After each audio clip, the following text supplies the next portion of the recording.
I am honored today to be introducing such a fantastic panel. You guys are fans of Grimm. We all love Grimm.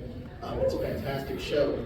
But let's bring out our guest, David Giuntoli, who you know as Nick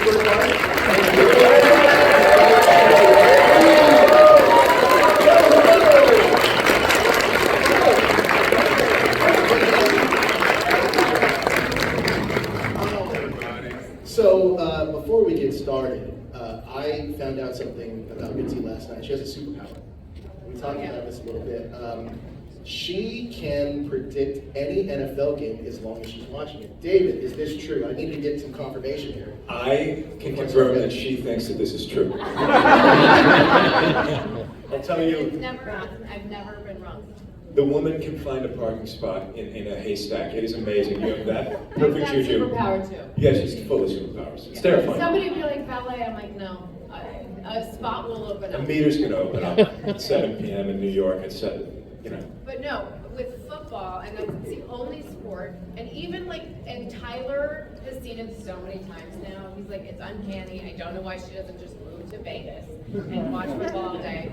But we were, Tyler and I were at a con in New Orleans at the beginning of January, and I think it was a college football game, and he pulled out his phone and he's like, I just, it's kind of, he's like, it's towards the end and I just got to see, and I look and I was like, which team do you want? I'm like, okay, they'll win right now. We watched 30 seconds, they scored a touchdown. I'm like, okay, put your phone away, they're gonna win. And he was like, what?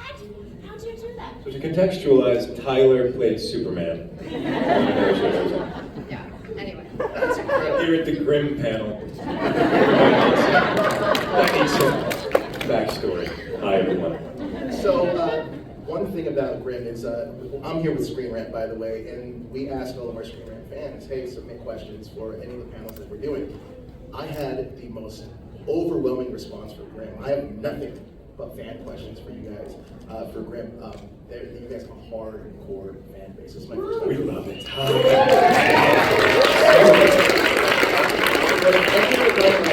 Ever done. It was crazy how many questions we got. So we're going to dive right in.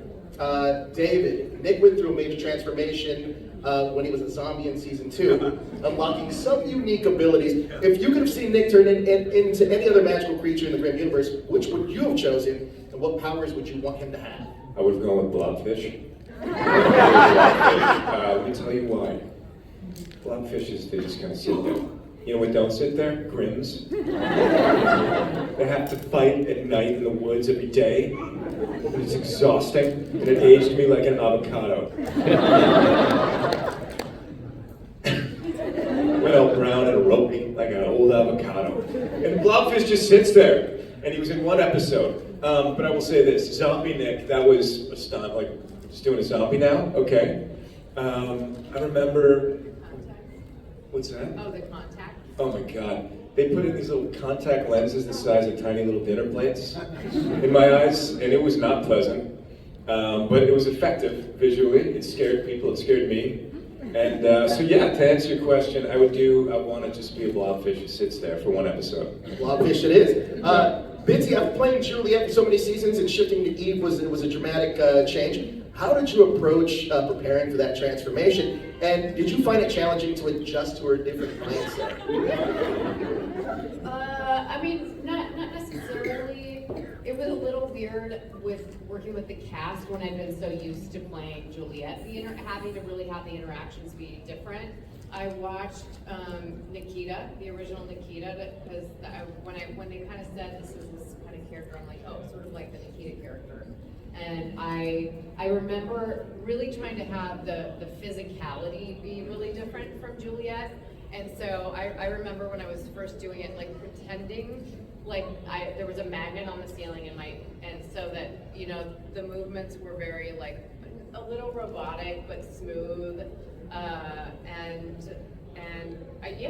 You have to differentiate yourself if you're staying on the same show and all of a sudden you're a different character. You want the fans to believe like this is a different character. I'll tell you what was smooth. What? Those no-arm push-ups you were doing. Just doing no-arm push-ups. Yeah. And so we were dating at that point, and I I didn't mind the wigs. They were kind of cool. Spicing things. Keep it a little spicy, you know? Did you have more fun playing one role over the other? I mean, I get that almost. I don't know any actor who would give a different answer, but it is more fun playing a villain. 100%.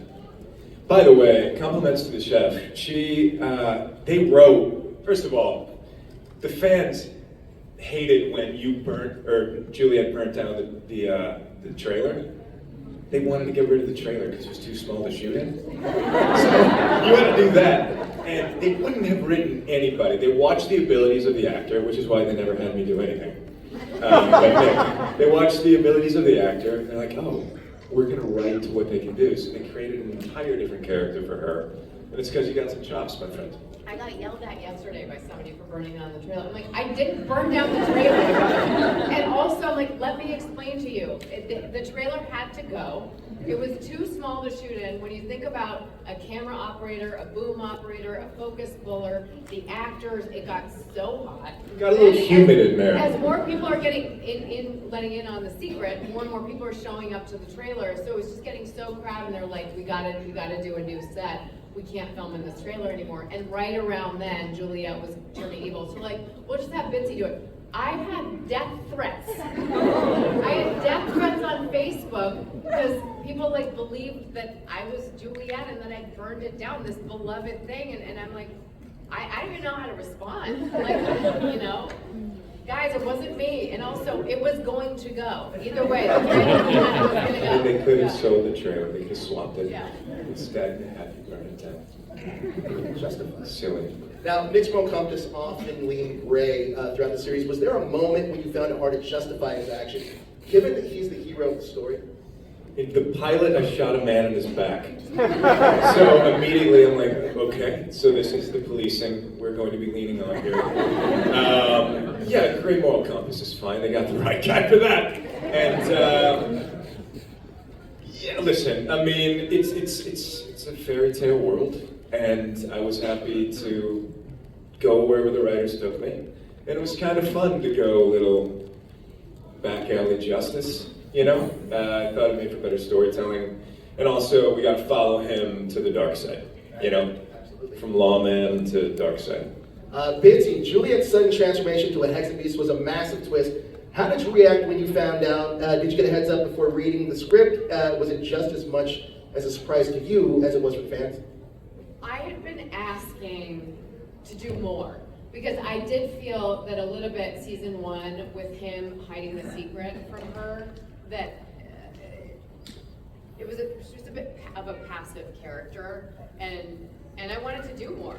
And so I was kind of clamoring for like, when are you going to tell her? When is she going to find out? When do I get to, you know, be more involved? And then, so I was actually excited when they said, you know, you get to play this Hexen Beast character too, because I'm like, oh, that's a fun twist. And then with the whole Eve thing, I mean, they really pulled that off, because they dragged it out for a few episodes. It wasn't like everybody was, you know, there was someone yesterday who was like, I held to my guns, I knew she was gonna come back, but they, you know, Juliet died at the end of one of the season finales, and then everyone's kind of like, all right, well, she'll be back for the next season finale. But they held it for a couple episodes before she returns in the white wig.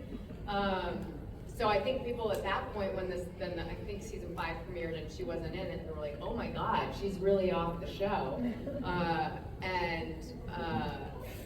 That was really fun, you know? I remember, I don't remember anything, really, but I remember, I guess you just like, it keeps coming, these scripts.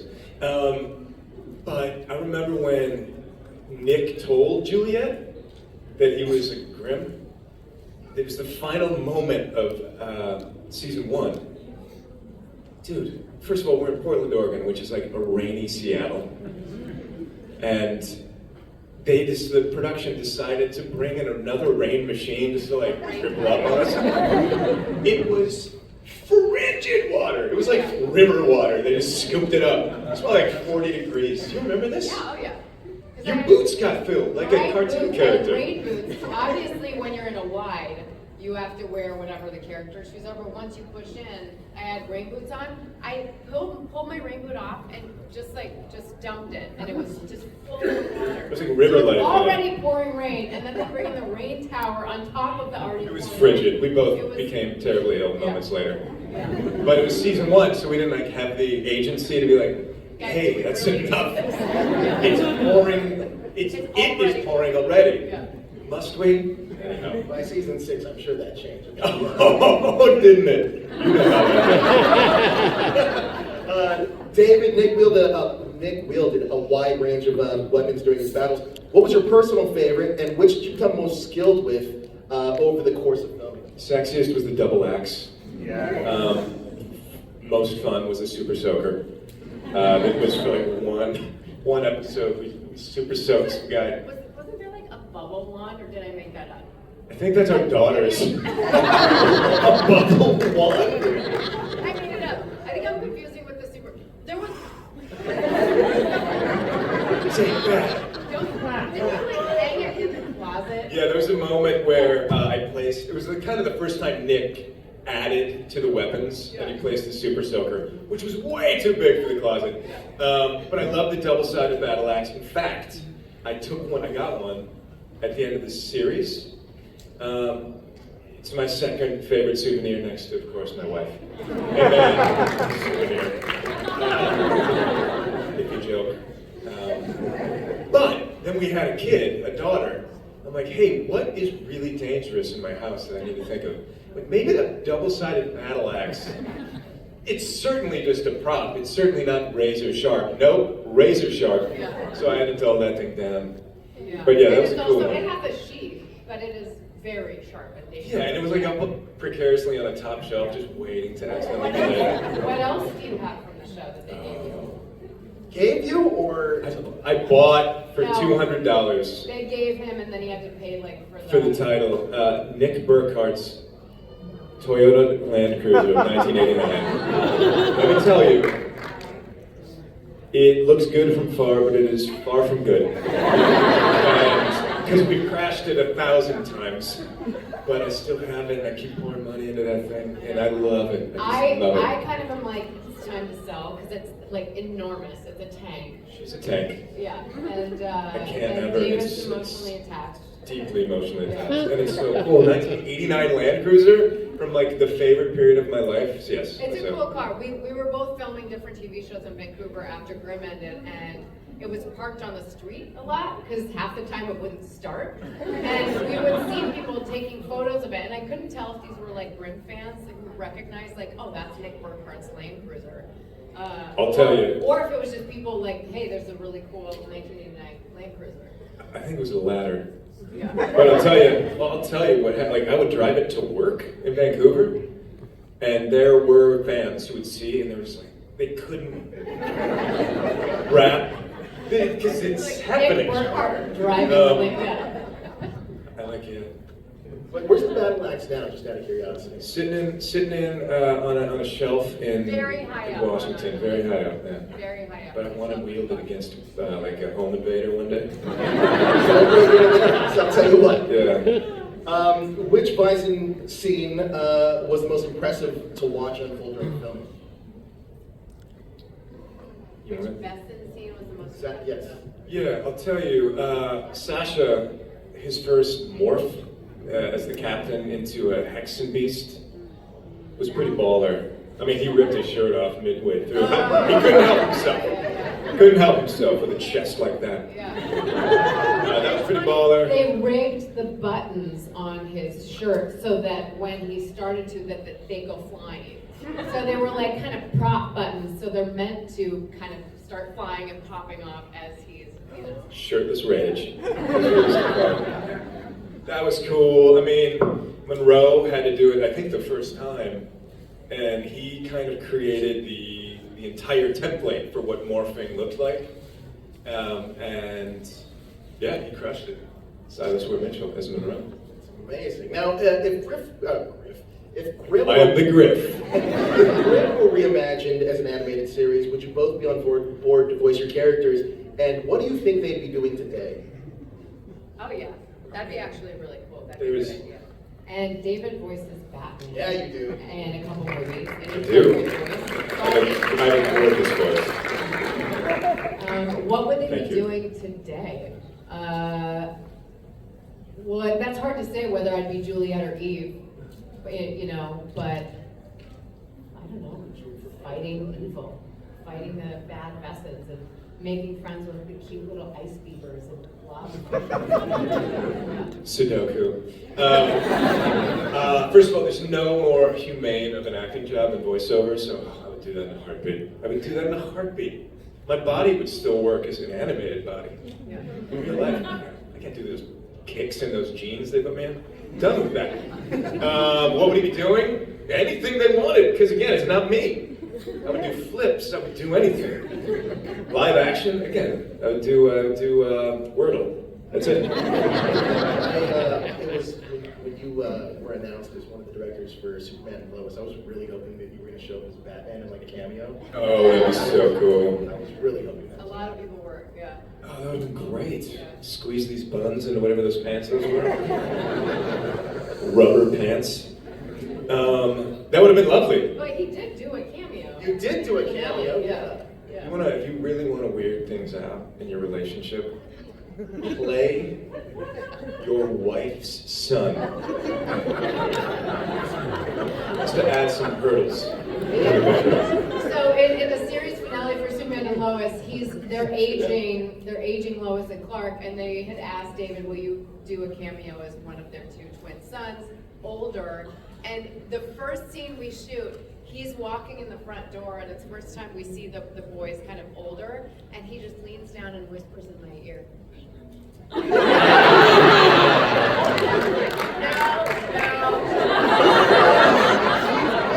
There's a point where it goes too far. It is disgusting. I'm sincerely sorry for that. What is the craziest fan theory you've heard from Grimm back when it was on from 2011 to 2017? Did you guys read any crazy fan theories at all about either of your characters? I was pretty hands-off when it came to reading. I was just bogged down. I don't recall any crazy fan theories. I had some fun fan moments. Like why? Because I didn't work as much as he did, and so we would all live tweet as a cast on Fridays. We'd get together and live tweet. I don't recall fan theories necessarily. Fan interactions. I'm doing this. First of all, the fans are fantastic. I haven't done cons in like 8 years. It's so fun. I'm stunned that anybody cares still, but I love it. Thank you. I care. I care more about you guys. I remember I lived on like the 9th floor of some apartment building in Portland, Oregon when we were shooting. Not easy to get there. I was in my room at one point in my apartment, and I just hear this like, how was that? And it was a note that was slid under the door.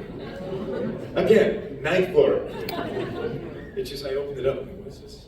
It just said, huge fan. And then some time passed, and I opened up, no sign of anyone. It was great. Anybody here been to Portland, by chance?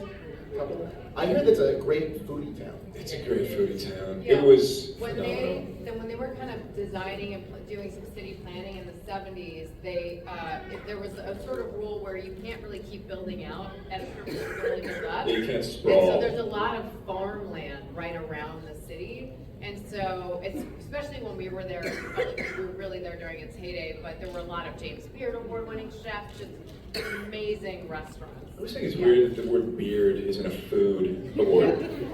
Man, Like that- Johnny Armhair Award. Like, well, I don't want to think about that when I'm eating soup. Like James's beard. Yeah. Anyway, I'm a dumb. I'll be able to think about that. Yeah. There was a lot of fans wanted a crossover with Supernatural. Have you guys heard this? That I did not know. No. That'd be fun. I know Misha. He's the best. He's so kind. Those are true gents. Wonderful. They're really nice guys. That would have been a blast. Yeah. Well, which character from your show do you think, which of your characters do you think would thrive best in a Supernatural crossover? Wow. I mean, I don't watch Supernatural. I've met these dudes and they're fantastic people. I mean, Nick wants to go up there. He drives up to Vancouver. Wait, where did Supernatural take place in the myth? Everywhere. Oh, everywhere? Right, so they can be They important. come to us. My hands are full. We'll have them come back. And do they see things? Okay. Well, yeah. I mean, they came first, so I'll let you answer. I don't know either. I was shocked. I just love the guys. Yeah, they're good dudes. You guys would want to see the Supernatural crossover, right? Oh, hey. We're gonna have to work that out between NBC and what was the CW. I know networks are great at working together. I remember when I was a kid, there was Battle of the Network Stars. I'm dating myself. Oh, homie, I remember this. And they were not in character. It was like Punky Brewster. Yes! Yeah. I wish, right? Baller. Nice, I like that memory. Throwback, right? Now, who would win in a family game night? Nick, Eve, Monroe, Rosales. And who would be the most competitive? I'm oddly good at games. You in real life are incredible at games. Yeah. But if we're talking Grimm characters, it would probably be Monroe. Oh, Monroe would just Yeah. win, and then if he lost, he would probably eat the person. And it's not Rosales, it's Rosalie. Sorry, So that was an amazing. He's got his hands full. Rosales. Everybody felt it. I was gonna let go. It's wait, out of curiosity, Yes. which games are you good at? What games do you play? Everything.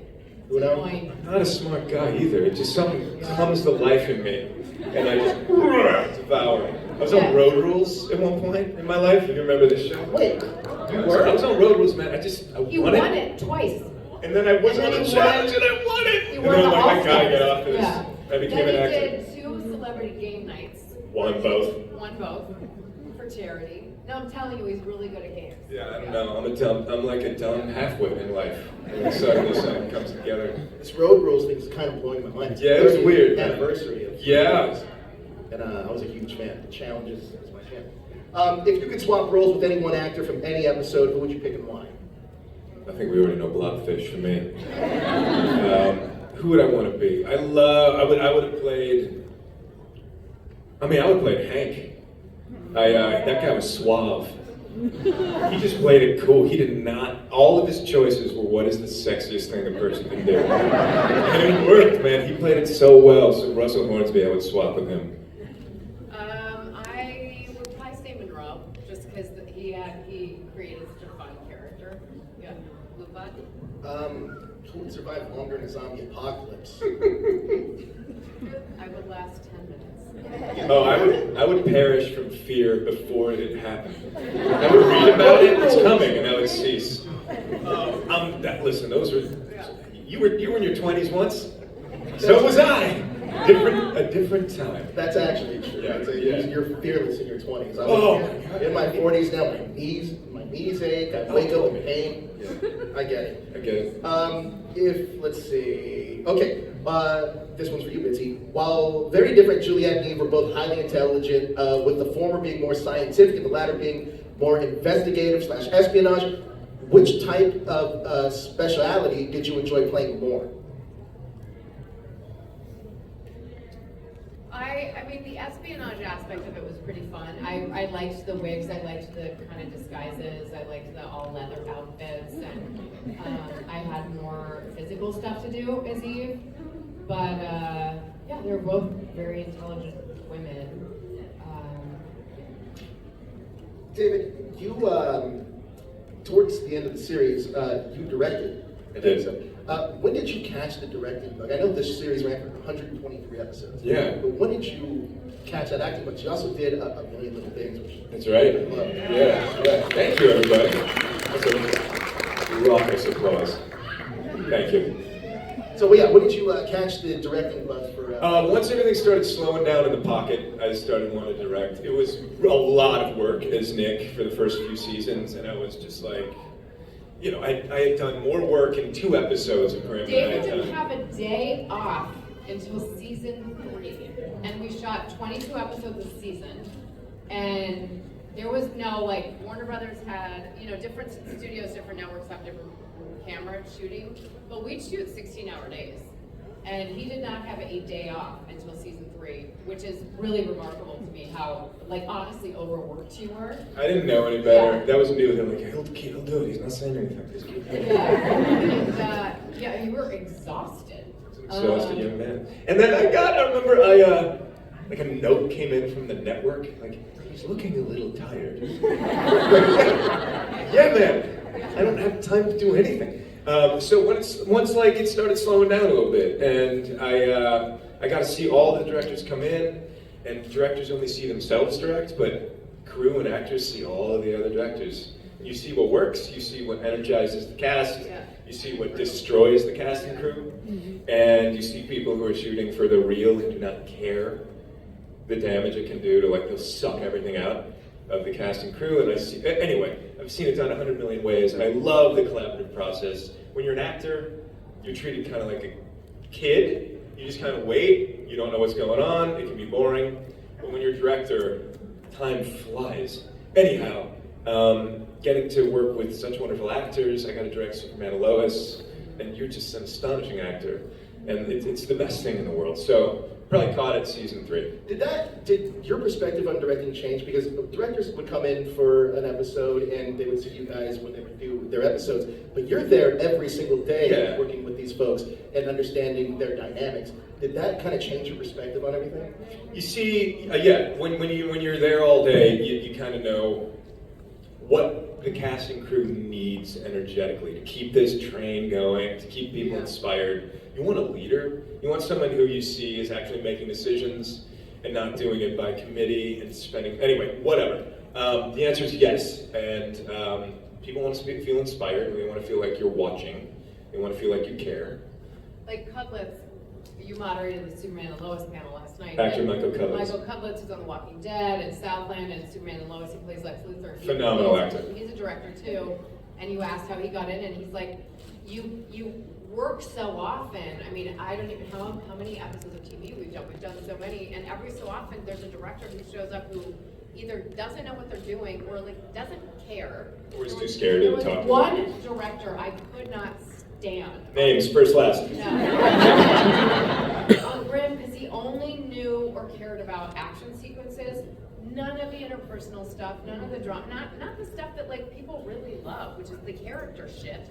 And I mean, I couldn't stand him, and he just didn't give a shit. Yeah, you want someone, like, if we're all out there, we gotta take care of our fellow man and woman. Yeah. If someone has something hanging out of their nose, I'm gonna tell them. I want a director to be like, hey, there's something hanging out of your nose. You know, because you're up there, and you don't know. So I want someone to be able to be like, hey, do this other thing. Especially when you're putting in those long hours. People put in such hard work, you don't want it to get dropped in the last kind of yard line. Now, Anyway. yesterday I found out what a Bitsie sandwich was. That you had on Superman and Lois. What was your guys' favorite snack on Grimm when you would go crafting? Oh, we had one. Oh, man, for me, like season 3, again, when I learned, I'm like, oh, I can ask for things? Avocado, like a half of an avocado. It keeps you going all day. Roasted chicken, veggies, because I also learned I can't have sugar because it'll like spike my energy in a long day. So just these like slow burn foods. The first season of Grimm, our craft service team was. We were getting gas station They food. didn't last. Nothing against it. It was not the kind of food that you want to serve a cast and crew that's shooting a 16 or 17 hour day, because we're talking like ham and cheese with mayonnaise on white bread, which just makes you want to delicious, take a nap. but you go Delicious, but you want to take a nap immediately. And so they didn't last. And then the next team that came in, they were doing like soups and charcuterie. It's very pinky up. Yeah, but it was fun. It was great. But I had not developed the Bitsie sandwich yet. That came along for Superman. Was that me, then you, then Tyler? Is that the Bitsie sandwich? David, Nick had some phenomenal hand-to-hand combat fight scenes over the years. Are there any that stick out to you in particular? I had to fight Captain Renard at some point. And normally, you have like, I had an amazing stuntman named Brian Collins who looked like me, so much so that my dad was visiting set once and he waved at him. And so Brian didn't wave back. And my dad thought I was like big timing him. His feelings were hurt. Oh, you hugged him once from behind. I hugged him once from behind. behind. Yeah, he looked a lot Because like me. he had a big booty too. I love a tush. I'm a guy who's got a tush. I have never seen a stunt person be a better match. They were the same height, same build, same everything. I hugged him from behind. His dad's feelings were hurt when Brian didn't look back. Take that, Dad. Yeah. Me, not me. Didn't say hi to you because you didn't know who the hell you were. But like normally, I'm like, you do a little fight, then Brian comes in and does it well. But Renard, when I fought Renard for the first time, they're like, no, you guys are just doing this.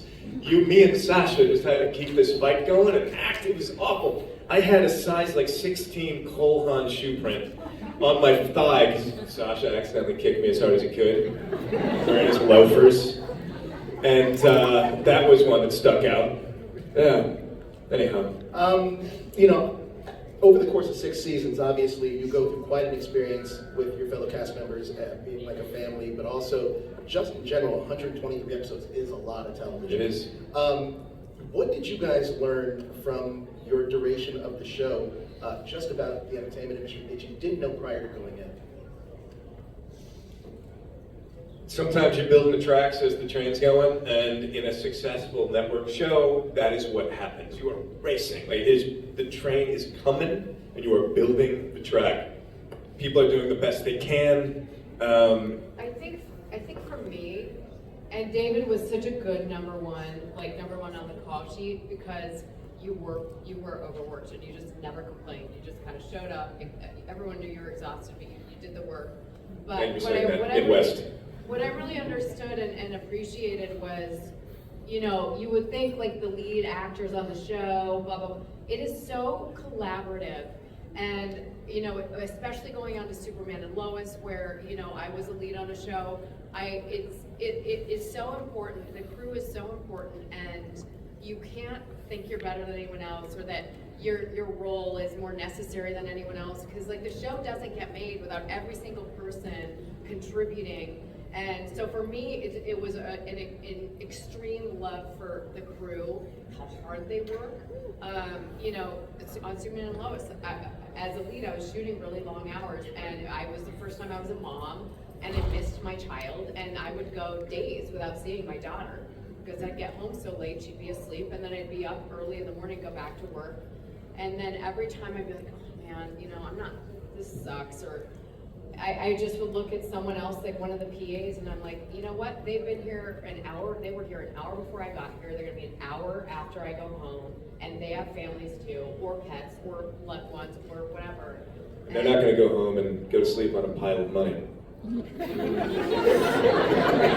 Yeah, but for me, it was just this immense respect for everything that goes. There's so many people involved. I think there was 1 year, Superman and Lois, the first year we're like, all right, let's get the crew and, you know, everyone down in LA, the writers and everyone, let's get them a gift. And we're like, so how many mugs do we have to order? And they're like, 623. We're like, what? Yeah, I mean, it's 623 incredibly people on the payroll for Superman. I mean, it's mind-blowing how much goes into making a television show. That was more than Grimm. Grimm was fewer than that because you and Grimm do stuff too, but it's a lot. You know, it's so cool that you think about that, because I started as a PA as well, and I know how hard PAs work, and they're like the unsung heroes on set. Totally. You guys know what PAs are? Production assistants, and again, working, you know, getting treated hopefully well, but there's always someone who's treating them like crap, and often younger, and just working their asses off, and it's, you know, I'm going to be calling them boss soon. Maybe. Now, throughout the show, both your characters deal with rapid change and circumstances, either to keep your character's personality entirely, or do you have any tactics as actors for dealing with such quick changes while keeping the character authentic and consistent as possible? I went through puberty in like 7 hours in real life. It was the worst 7 hours of my life. Abrupt. I had the same size butt and head as I do now, but I was like 3 feet shorter. So I learned how to deal with abrupt change, sir. And no, it's fun. Like when they like throw in a curveball as an actor, it's fun to be like, oh, I wonder where this is gonna settle after the explosion. What about you? I don't know. I think there's different kind of actors. I know that some actors are very method. You know, I think one of the reasons Tyler and I work well together is that we're both the types that will just be like, messing around, what'd you eat for breakfast? And they're like, and action. I'm sorry, what did Love say? I can't hear this. It's just, okay, once someone says action or like we're rolling, you just change and you're drop immediately into the character. For me, I guess it was when I first started morphing, and then I'd come out of the Hex and Beast stuff. I don't know, it's just acting, you gotta believe what you're doing. You have to believe what you're saying. You have to be listening to the other person and present. I just wanted to look good. So how's the lighting? Thank you. Let's go. Out of curiosity, I never really asked this before, but do you guys have like a method for learning your lines? Yeah, we're very different that way. We have a daughter together, and whenever I get some big scene I have to do, she's like, okay, I'll take her, you go do your walk. I just walk 10 miles. I have to be moving my body to focus because my brain is broken. This Harvard grad can and she's done with the lines, and it bothers me so much. No, it's true. I do learn lines very quickly, and often on Superman and Lois, and on Grimm, I would learn them while I was getting my hair and makeup done. The woman is so smart, and then she'll say the smartest thing in the world and turn around and walk directly into a doorway. So there's many types of intelligence. Spatial is one, of which I'm fine. Anyway. And I'm not. When you're learning your lines, are you actively making the choices in your head of what you want to do when you get to set, or does that come naturally once you're in set and you start, when you're alongside your co-star? It's different because you do something when you get to set that's called blocking, which is where most directors will they'll let you to kind of figure out the layout of where you want to go. The reality is you don't want to walk too many places, because then while you're doing that, you have to remember, okay, when I'm on this mark, I said this line. And so you don't want to end up wandering around the room too many times, but you also don't want it to be static, because then that's kind of boring. I'm just going to lean against this kitchen counter for the whole scene. But directors will have an idea. Usually, especially in Superman and Lois, they kind of let Tyler and I do what we wanted, and they're like, okay, would this work for you? Does this work for you if we shoot it from this angle and you guys are over here, yes or no? I would say when I'm learning lines, I'm more just, okay, get it in my head, memorize it, and then the kind of actor I am, on the day, I'm making decisions. If there's something clear, this would be a really interesting choice for how to deliver this line, and it's not scripted that way, but I'm gonna try that out. And then I'll say, hey, I know it's written this way, I'll do it that way, but at the end, I'd like a take where this is my instinct, and that's almost always what they pick. One of my favorite directors on Superman, Lois, do you guys ever see that show, what's that, Everwood? Yeah.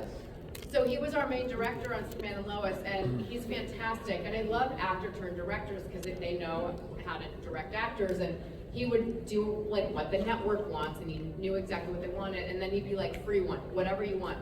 9 times out of 10, they use the actor's free one because part of it is we're relaxed because we know we gave them what they want.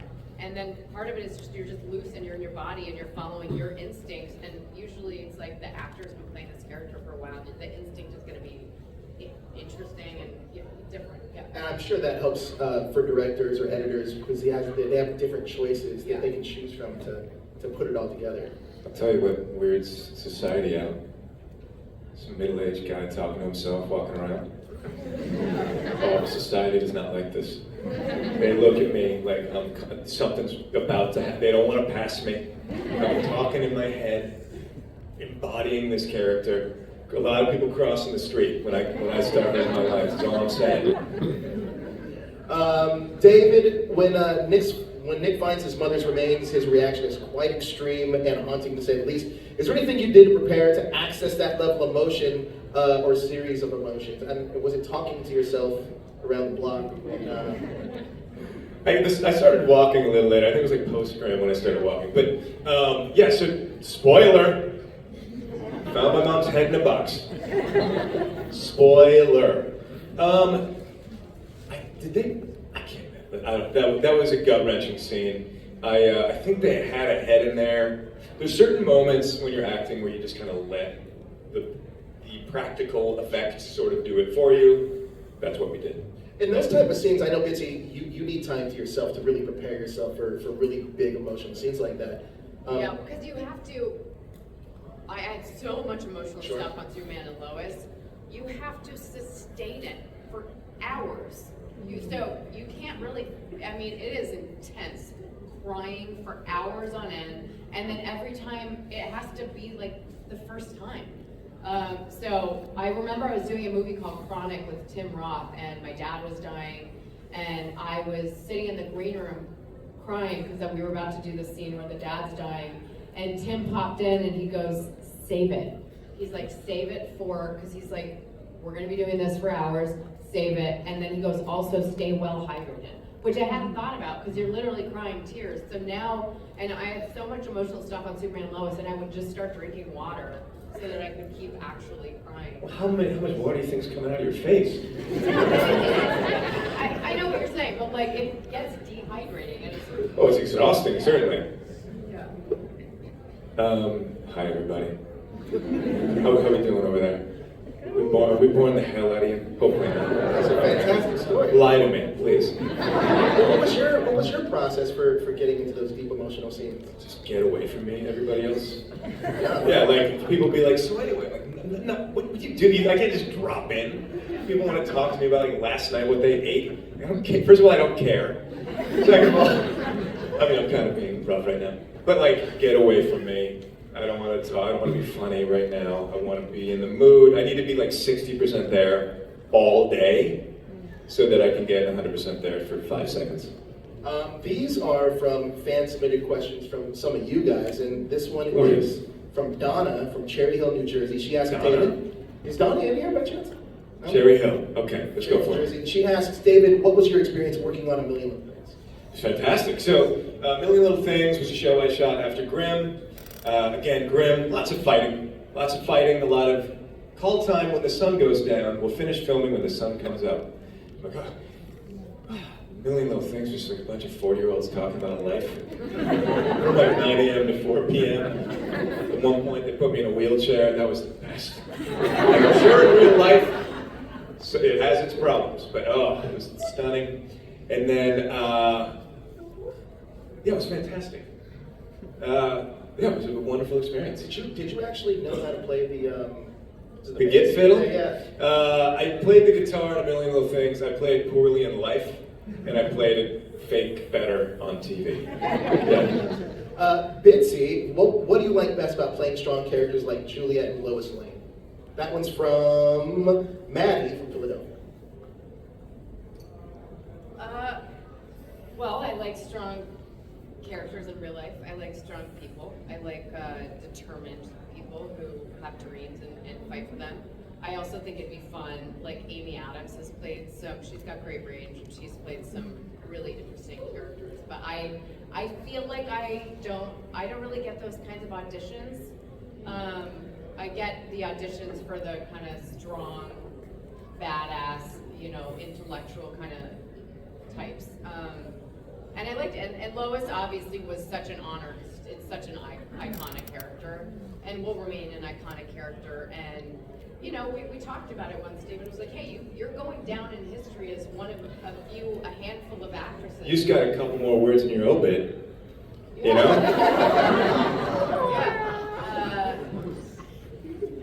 I want to play all kinds, but I think that who I am and how I represent myself in real life are probably people who are like, "Oh, strong woman, let's call her agents and see if she's interested." There are not a lot of parts in Hollywood, and there are a lot of actors who want the parts, and it can lend itself to competitiveness. Often it doesn't, often it does. I have a lot of friends who went in for the role of Lois Lane. And they're like, "Oh, Bitsie went in for it? Yeah, no, it's done. Like, the role is going to Bitsie, and it should." Yeah, you were born for that thing. Yeah, you were fantastic. Abigail S. says, let's hear it for Abigail S. from Frankfurt, Pennsylvania asked, what do you like to do to unwind after a long day on set? After a long day on set. I'll tell you, there's this in the makeup trailer. because you have to wear makeup. They do hot towels. Hoo-wee. That is a lovely look. I mean, that's a luxury. Just heat up a towel with water on it. It was fantastic. So funny, I love it. Tyler liked the hot towels too. I was so anxious to get home to my daughter that I'd have extensions in my hair. They would, I would have started the process of de-miking myself if it was the last take, so that the second they're like, okay, we're done, we'll see you tomorrow, my mic is on the table, my hair person was walking behind me, I'd be handing her extensions, I'd be getting out of, if we were in a close-up, which usually you start in a wide and you keep pushing in, if they're like turning around, I would go to my trailer, put my sweatpants on. So from the bottom half, I'm already ready to go. Like I was not stopping. I was like, do not pass go, get in the car, get home, because every so often, my kid would still be up. And I'd, be able to race upstairs and give her a kiss. So, yeah, and then it would usually be take a sleeping pill because I have to be up in 8 hours and do this all over again. Yeah. What a wild life you guys live. Look, Philly, thank you so much for coming out here.